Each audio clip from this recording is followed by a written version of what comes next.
Hey everyone, welcome back to Automate with Amit.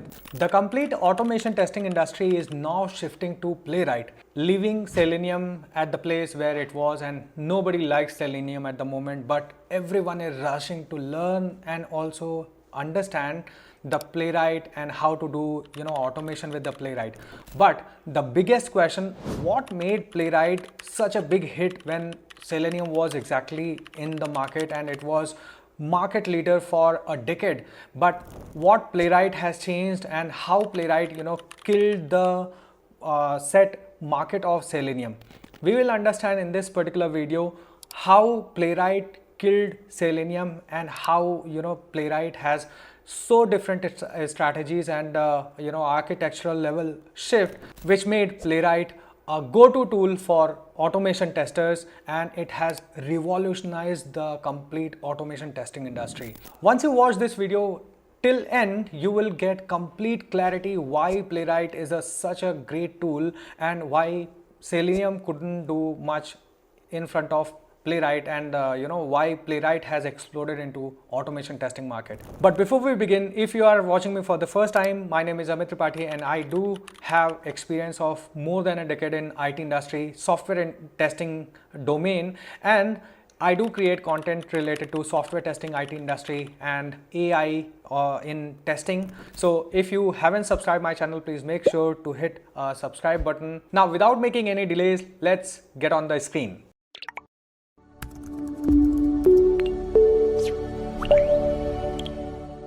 Okay, so we will go with step by step over here. We'll understand how automation started, the Selenium era. So at the time of Selenium, if you see, web applications were very simple, right?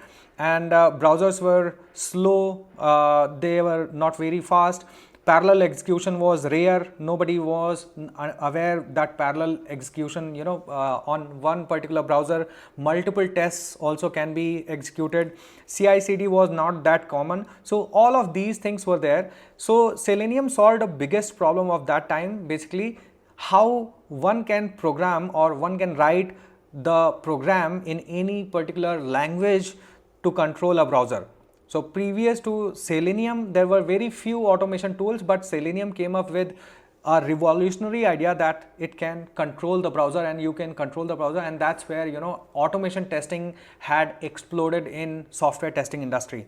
So Selenium was how Selenium did it. Selenium did it using WebDriver, right? And WebDrivers can talk to browsers using HTTP protocol. So basically at the test level, if you see, one test, one browser. So if you want to execute multiple tests, you need to start multiple browsers, and that's what we do at this time also, right? We when we want to execute two tests at the same time, we start two different browsers. So we will talk about this also, how Playwright did magic about this. So this was revolutionary at that time, basically because no one knows how to control browsers and Selenium had taught us. So from there we'll understand now over here Selenium internal working, basically how we write the code of Selenium. So test code, basically we write test in Selenium's code and any of the language specific libraries. So if we are writing Selenium using Java, then we write Selenium with Java code, and that's how what it does. It uses WebDriver and HTTP protocol to talk to browser drivers. So if you're any of you who are aware about Selenium, we write WebDriver driver equals new Chrome driver, new Firefox driver. So that's where WebDriver controls your browser's driver, and eventually browser's driver actually talk to browsers using HTTP protocol. So what this means, basically it means many layers were there, right? If you see your test code was there, then Selenium's client library was there, which is converting the language specific libraries. So there are Java, Python and all those libraries were there, and then WebDriver, then browser driver. So it was a multi-level or multi-layer architecture. Each action travels, it was traveling so far. So basically if you want to click on browser on a particular button or something, it has to go in with certain layers. and that's where, you know, browser cannot push events. That was also problem. Browser cannot push events. Basically Selenium must keep asking. So basically Selenium, when you clicked on a particular browser, right, on a particular button, Selenium has to, you know, ask every time to browser that whether click has completed or not, click has done or not, you know. So in that case Selenium must keep asking. Selenium was asking, okay, using weights and all, whether, you know, click has performed or not, you went on different page or not. So all of those things were there, and with that basically Selenium asks the browser again and again, and that was the problem, you know, why Selenium became slower over time. So now what exactly has changed because of which, you know, Selenium became slower? So Selenium was efficient at that time, but what has changed? The way we were interacting to the browsers. So after, you know, web applications evolved, single pages applications came into picture, where you keep on scrolling at down, like you see in Facebook, right? You keep scrolling down and you will be seeing new feeds coming up. So those kind of applications, when it started to build, it created dynamic document object model also. So you will see DOM also keeps on updating once you know, go down and down. So because of that, you know, there were more changes related to async calls. Once you clicked on, let's suppose, you know, login, so you can also do at the same time multiple things. Your browser is not freezing. So those were changed. Then heavy JavaScript was also there. So all of these things has, you know, using these things, web applications were evolving, and so the browsers were also, you know, has to maintain those things, how applications were being developed. Now the problem started to, you know, begin, because Selenium started facing problems. Now what problems Selenium started to face? Flakiness, you know. So DOM was not completed, then only Selenium started to click. So all those flakiness, sometimes it was able to click, sometimes not. So all those flakiness started to happen. That was major problem in Selenium. Eventually we realized heavy weights. As I said, you know, over here Selenium has to wait for every event to complete. So how, you know, browsers, when we click on browser, Selenium need to keep on asking whether that action has completed, we moved on a different page or not. So all of those things, because of that we need to put on waits every time. We need to put retries and slow parallel runs. Because of this, you know, slow parallel runs also were the problems. So Selenium basically, after the web applications evolved, these were the major problems because of which Selenium started facing problems, right? So what tester had to do in order to mitigate these problems? Testers had to manage weights manually. We were, you know, writing implicit weight, explicit weight, and conditional weights using WebDriver weights and all, add sleeps, create complex frameworks and all those things. So Selenium still worked, but at a cost. We had to maintain the cost of, you know, maintaining the scripts and all those things. So because of that, this was the main problem. Now, core limitation of Selenium. One may ask that, okay, if these were the problems, why couldn't, you know, Selenium WebDriver's team could not solve these problems? The problem was, you know, biggest limitation of Selenium was Selenium cannot listen to browser. So what listen to browser basically means, if Selenium has done something, you know, if browser has done something, if browser has changed DOM, so, you know, Selenium cannot listen that. Selenium has no way to understand whether DOM has changed or not. So that was the problem. And because of what were the problems, what were the reason of that problem? Because the architecture of Selenium. So WebDriver is a request response based architecture. Basically, if you request, then only you will get response. That's why, you know, we need to keep waits over there. HTTP does not support event streaming. So basically, even if browser was telling that, okay, DOM has changed, HTTP protocol which was used in WebDriver, basically that was not supporting the event streaming, that was not able to capable of listening basically. So that was the major architectural problem because of which Selenium had faced these problems. Now another thing is browser cannot notify Selenium automatically. That's what we talked about, right? Browser itself cannot notify. So in order to resolve these, Selenium guesses browser state using time. So we have to keep on polling. We need to check, okay, whether DOM has changed, whether AJAX calls or async calls has completed or not. So browser is in sync or not. So all of those problems started to begin. So now meanwhile browsers became smarter. And why these problems were happening? What were the problems? What were the what was changing basically, because of which Selenium was struggling to maintain all of this? Because browsers became smarter. How? Basically, if you see modern browsers, basically they have evolved. They started to follow multi-process architecture, so internal debugging protocols.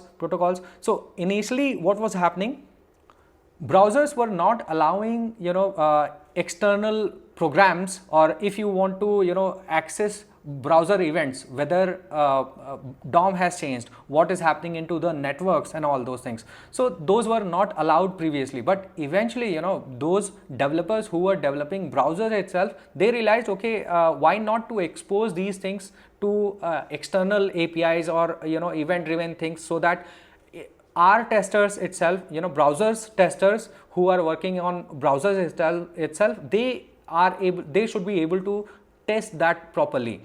They should have the ways to test it. So that's where isolated user sessions, event driven lifecycle, all of these things has changed in modern browsers. And browsers were already having the direct controls APIs, browser context concepts. We'll talk about this also maybe in later videos where we'll discuss Playwright in very detail. So if you want me to create a full playlist of Playwright, do let me know in the comment, and I'm going to create videos on Playwright also. And real-time events. So basically it has given, browsers were becoming more and more smarter, and because of Selenium's architecture itself, Selenium was not able to quickly adapt to the changes which were happening on the browsers. And because Selenium was working on browsers itself, that's why it did not was not very quickly made the changes. And that's where Playwright came into picture, which had changed everything. Playwright did not try to improve Selenium. See what architectures were being followed by Selenium, WebDriver and HTTP and all those things. They thought, why not to think beyond this? The way currently browsers are working, currently modern applications are working, how we can leverage all of this and create a altogether different tool altogether. So basically they did not try to improve Selenium, rather than they built automation around browser internals itself, not around WebDriver. So browser internals, basically how browsers were working. Okay, so now how Playwright works internally we'll understand in this step, where I am going to explain Playwright architecture. So if you write a code in Playwright engine is going to translate that, so that browsers debugging protocol, Chrome DevTools if you are using Chromium browsers, WebKit or any different browsers if you are using. So there are different debugging protocols are there which are now given by those browsers itself. So if you are using Chrome, then Chromium debugging protocols are there, CDP are there. So they work with browser internals. So it has reduced the layers which were present on the Selenium. So it has basically simplified the architecture. Now what has changed? Eventually we realize that there are no browser drivers needed. We need not to write Chrome new WebDriver driver equals new Chrome driver. We need to write in Playwright, but not that much, not every time.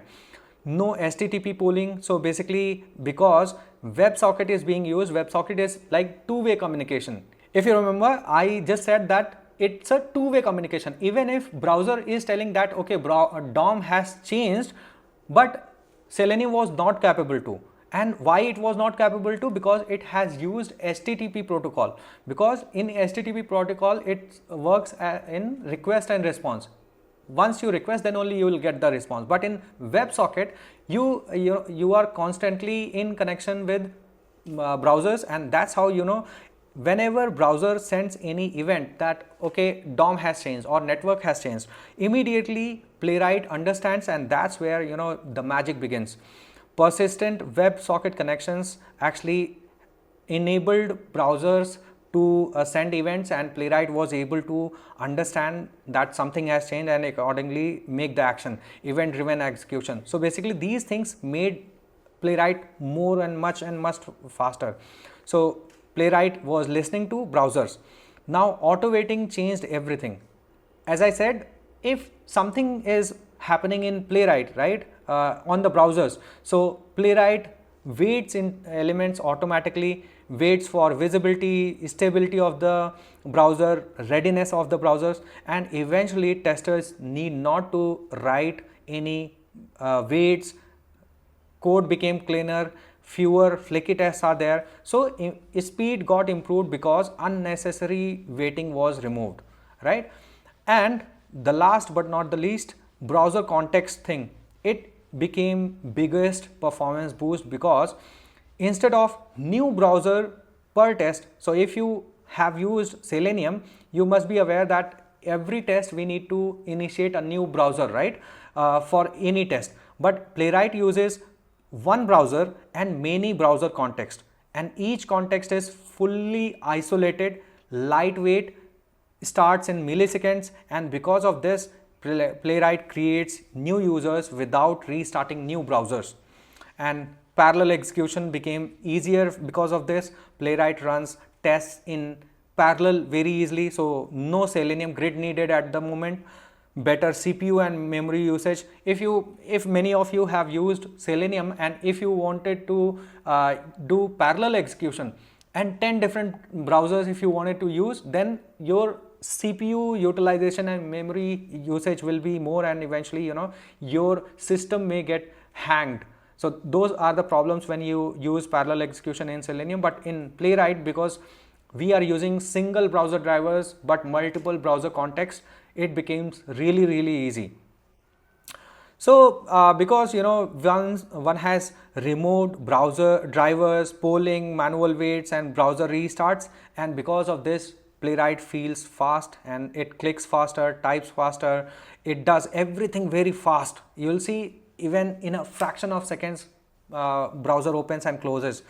So now what has changed? Communication has changed in Selenium. Now HTTP Selenium was using, but Playwright uses WebSocket. Browser control, Selenium uses external browser controls, but it became native in Playwright. Waiting, Selenium, we have to put manual waits, but automatically Playwright takes care of wait and all. Isolation, new browser for every test you start in Selenium, but in Playwright you need not to start a new browser, rather browser-context helps you do this. At the end, I would say Selenium is not bad, but how Selenium's architecture was that it was not very easy to change it very quickly, and that's what Playwright did with the changing browsers and applications. Playwright used those context and eventually built a new tool, and it became the new standard in automation testing industry. So if you want me to create more videos related to Playwright, and you want to learn Playwright from me, then let me know in the comments, and I'm going to create more videos related to Playwright, and we'll see you in the next one.